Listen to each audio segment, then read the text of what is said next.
Canada is at a political crossroad. A Liberal Prime Minister resigns under pressure. A Conservative leader rises in the polls, and a banker-turned-politician takes the reins. Meanwhile, uncertainty looms with the United States, and shifting leadership, economic instability, and policies that could send shockwaves through Canada. Does this sound familiar? It should, because it already happened in 1984. Pierre Trudeau stepped down. John Turner took over, and the Liberals were crushed in a landslide. Now Justin Trudeau is out, Mark Carney steps in, and Pierre Poilievre is on the rise. So is this just by chance, or is history repeating itself by design? Let's break it down. To me in a way that you wouldn't expect on the street, by mouthing a four-letter obscenity. It's a lie, because I didn't say anything. Did you mouth it? What does mouth mean? Move your lips. Yes, I move my lips. And the words you've been quoted as saying? No. Two words, the first word of which started with F and the second word of which started with O. What is the nature of your thoughts, gentlemen, when you say fuddle-duddle or something like that? And so with every reform, whether it be Petro-Canada or whether it be Canadianizing our economy, FIRA, whether it be extending, remember 15 years ago, our territorial sea was a piddling 3 miles. We didn't even the Northwest Passage wasn't in Canadian waters. And now, 200 miles territorial zone in which we control the resources of the sea and under the sea. This is part of our identity, as our Bill of Rights is. I would like to stop and take a moment and share some important information with you. I started this channel just over a month ago after getting pushed out of my job due to a workplace injury, and guess what? They're telling me don't come back.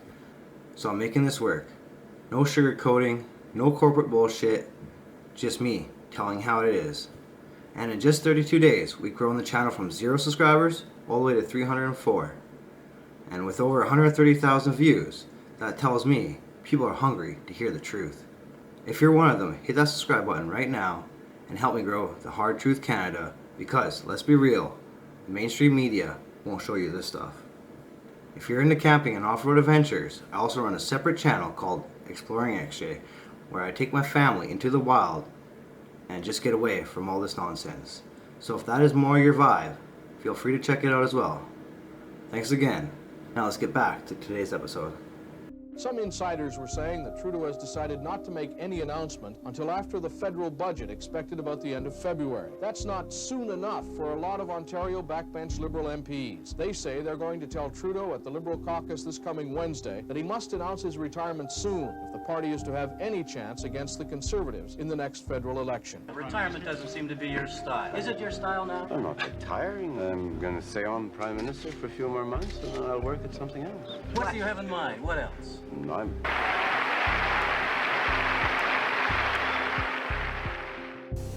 So remember this, because tonight I'm stepping down as your leader, and in 2 days we will be choosing a new leader, and you will find me there with you following him, because we have much more building to do. From the moment Pierre Trudeau dropped the rose, the future of the Liberal Party has been up for grabs. Not only who's going to lead it, but in what directions. It was a moment of clear joy. The so-called crown prince of the Liberal Party, the man who would be Prime Minister, swept to victory on the second ballot. When Pierre Trudeau steps down, John Turner will be Prime Minister. Trudeau's resignation was also the first day of John Turner's new life. His old nemesis gone, Turner's date with destiny seemed already set as he returned from a Jamaican holiday. For some Liberals, there was a glint of opportunism in Turner's grasp. With both inflation and unemployment climbing, and no consensus within the government on how to deal with them, Canada appears ready to vote Conservative. A new CBC poll indicates the country is about to get its first Conservative majority government since 1958. The Tories are way ahead just about everywhere you look. Peter Mansbridge reports. The results would indicate an overwhelming Conservative victory, certainly a majority, possibly a massive one. 49% of decided voters favor the Tories. That's 17 points ahead of the Liberals, who register 32%. The NDP is back near its traditional level of support, with 18%. Brian Mulroney, 1,584. Brian Mulroney has waited 7 long years for this, and in 1983 his victory must be even sweeter, because he won the leadership of the Conservative Party from Joe Clark, the man who defeated him in 1976. Because maternal love is the love that's going to change the future of mankind. So we'd like you to we like to say people kind, not necessarily mankind, because it's more inclusive. There we go. And what do you and your family do to cut back on plastics?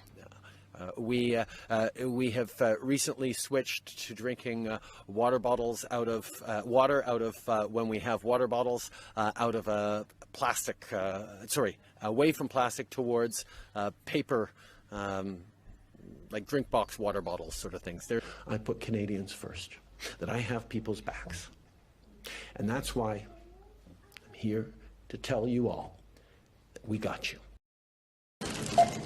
Price pressures remain top of mind for Canadians. The cost of living found to be the standout domestic headline from coast to coast. The challenge of getting by financially from day to day is the fundamental preoccupation of Canadians, and we've seen it all through our surveying through 2024. An Ipsos poll done on behalf of Global News had about 1,000 people rank their top 3 news stories of the year, with inflation the clear favorite. The second highest item on the list, linked to the cost of living, is the country's homelessness crisis. My friends, as you all know, I'm a fighter. Every bone in my body has always told me to fight because I care deeply about Canadians, I care deeply about this country, and I will always be motivated by what is in the best interest of Canadians. And the fact is, despite best efforts to work through it, Parliament has been paralyzed for months after what has been the longest session of a minority parliament in Canadian history. That's why this morning I advised the Governor-General that we need a new session of Parliament. She has granted this request, and the House will now be prorogued until March 24th. Over the holidays, I've also had a chance to reflect and have had long talks with my family about our future. Throughout the course of my career, any success I have personally achieved has been because of their support and with their encouragement. So last night over dinner, I told my kids about the decision that I'm sharing with you today. I intend to resign as party leader, as Prime Minister, after the party selects its next leader through a robust, nationwide, competitive process. Last night, I asked the President of the Liberal Party to begin that process. I'm back home in Edmonton to declare my candidacy for Leader of the Liberal Party and Prime Minister of Canada. With that, Mark Carney has entered the race to replace Justin Trudeau. The former Bank of Canada and Bank of England governor took aim at Conservative leader Pierre Poilievre, saying this is no time for a professional politician to lead Canada.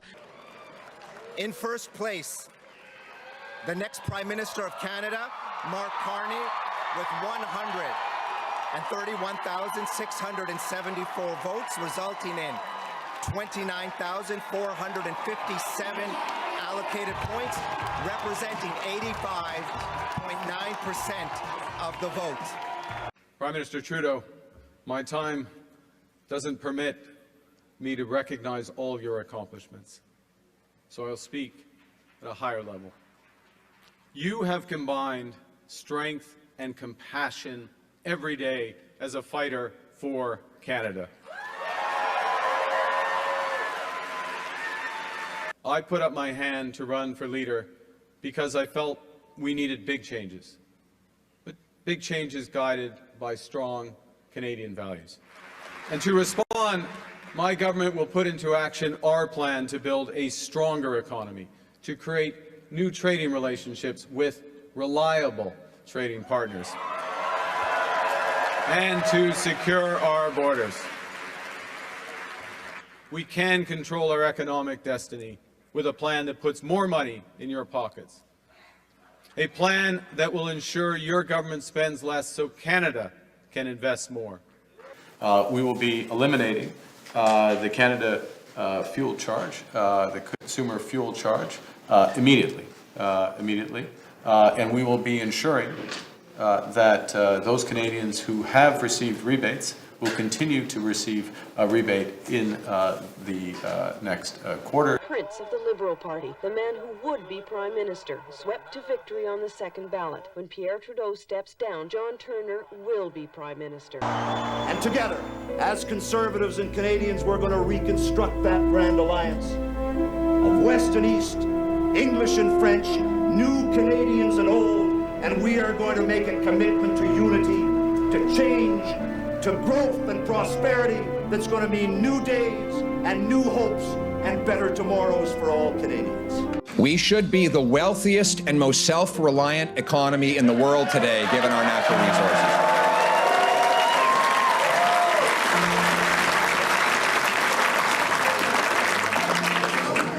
But instead, here we are. They doubled the debt. They doubled housing costs. They doubled food bank lineups. They blocked Canadian energy in favor of dirty dictator oil. They raised taxes on work and investment and have driven an astonishing, eye-watering $500 billion to the United States in Canadian investment that now pays to create American jobs. All of this before a single tariff was applied. We need a Prime Minister who will put Canada first, our workers, our businesses, our economy, our borders, our military.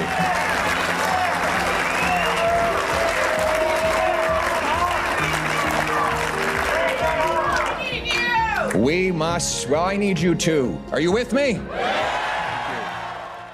I happen to believe that once you... Mr. Turner, just one second. Once any you nation... do not have a monopoly on patriotism. And I resent the fact that your implication that only you are a Canadian. I want to tell you that I come from a Canadian family and I love Canada. And that's why I did it, to promote prosperity. And don't you impugn my motives. Economic levers. Once a country yields its investments, once a country yields its energy, we have not done it. Once a country yields its agriculture, once a country opens itself up to a subsidy war with the United States in terms of definition, then the political ability of this country to sustain the influence of the United States to remain as an independent nation, that is lost forever, and that's the issue of this election. Mr. Turner, I today, sir, as a Canadian, believe genuinely in what I am doing. I believe it is right for Canada. I believe that in my own modest way, I am nation building because I believe this benefits Canada and I love Canada. We built a country, east and west and north. We built it on an infrastructure that deliberately resisted the continental pressure of the United States. For 120 years, we've done it. With one signature of a pen, you've reversed that, thrown us into the north-south influence of the United States, and will reduce us, I'm sure, to a colony of the United States, because when the economic levers go, the political independence is sure to follow. In the case of Canada, we're spending $200 billion a year to subsidize Canada. I love Canada. I love the people of Canada. I have many friends in Canada. I know many people from Canada that are good friends of mine. But, you know, the United States can't subsidize a country for $200 billion a year. We don't need their cars. We don't need their energy. We don't need their lumber. We don't need anything that they give. We do it because we want to be helpful, but it comes a point when you just can't do that. You have to run your own country. And to be honest with you, Canada only works as a state. It doesn't. We don't need anything they have. As a state, it would be one of the great states anyway. This would be the most incredible country visually. If you look at a map, they drew an artificial line right through it between Canada and the U.S., just a straight artificial line. Somebody did it a long time ago. many, many decades ago, and makes no sense. It's so perfect as a great and cherished state. Keeping "O Canada," the national anthem. I love it. I think it's great. Keep it. But it'll be for the state, one of our greatest states.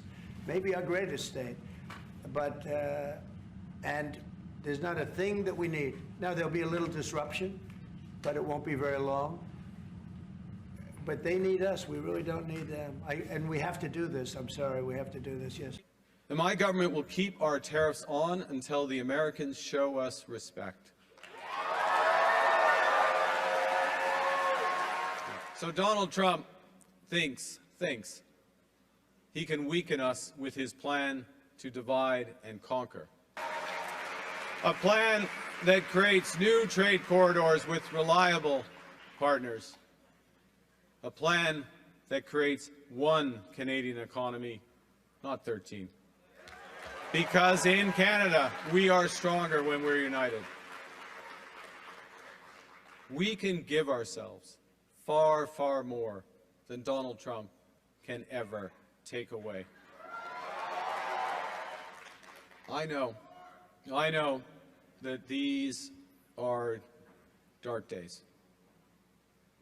Dark days brought on by a country we can no longer trust. We are getting over the shock, but let us never forget the lessons. We have to look after ourselves, and we have to look out for each other. This country deserves a real choice in the next election. We will be eliminating the Canada fuel charge, the consumer fuel charge. Same people who ran Justin Trudeau are now running Mark Carney. You see, Mark Carney thinks Canadians are stupid. He thinks that a little bit of cosmetic surgery will allow the Liberals to disguise who they are and make people forget what they did for 10 years in order to elect them to a fourth Liberal term. But it's the same Liberal gang with the same Liberal agenda, the same Liberal results, and the same Liberal promises of the last 10 years. Only they want you to be fooled, and they want to take 4 terms. Carbon tax Carney will try later today to pull another fast one. This one's going to be very sneaky, very sneaky. I call it the carbon tax con job. I told you this was going to happen, by the way. Don't say I didn't warn you. He's going to hide the consumer carbon tax for 60 days. And if he's reelected, he'll bring it back bigger than ever with no rebate. Let's be clear. He says that the carbon tax he intends to bring in after the election will be a, quote, shadow carbon tax. And we know that he loves carbon taxes because he publicly advised Trudeau over the last 5 years to raise the taxes even more. But here's what I've got. This is the Liberal carbon tax law. This law cannot be eliminated unless Parliament resumes to vote it down. Mr. Carney could have asked Trudeau to do that months ago. Mr. Carney could have reconvened Parliament today to vote this law down, but he won't.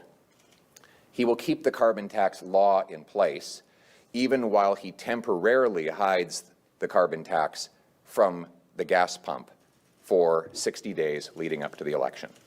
And after that election, if God forbid he were reelected, there would be a bigger carbon tax than ever before, because Carney would no longer need your vote, but he'd still need your money.